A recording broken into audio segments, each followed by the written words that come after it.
తల ఎత్తడం నేరం, ప్రశ్నించడం ద్రోహం.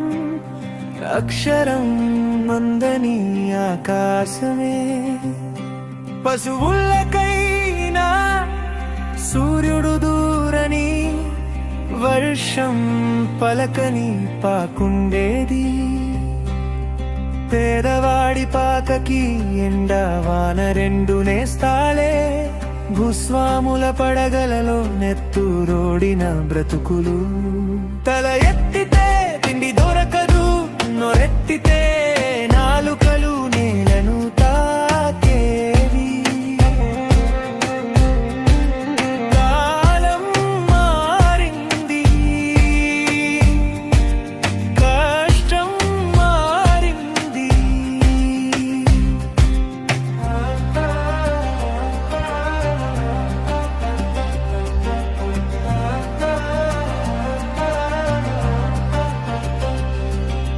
వీధి కుక్కల స్థానంలో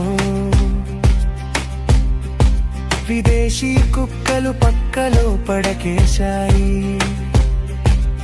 నాకు అక్షరం ఇంకా అందని అద్భుతమే ఇప్పటికీ. తల ఎత్తడం లేదు, ప్రశ్నించడం లేదు. అప్పుడు చేతకాని బానిసని, ఇప్పుడు చెవ చచ్చిన బానిసని. రోజు అద్దం ముందుకు వెళ్ళగానే ఆంధ్రించి ఉమ్ముతుంది, పౌడర్ చల్లుకు వెళ్ళిపోతాను.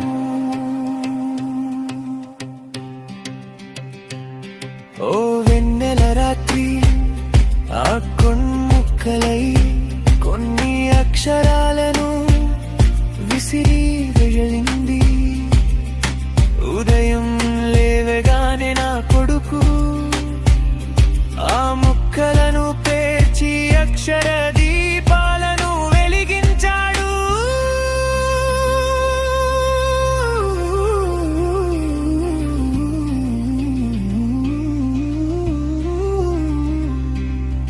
మరణం అంటే తలవంచటం, జీవించడం అంటే జెండాగా రెపరెపలాడటం. లేచి అద్దం వైపు చూశాను, అది ప్రశ్నగా మారిపోయింది.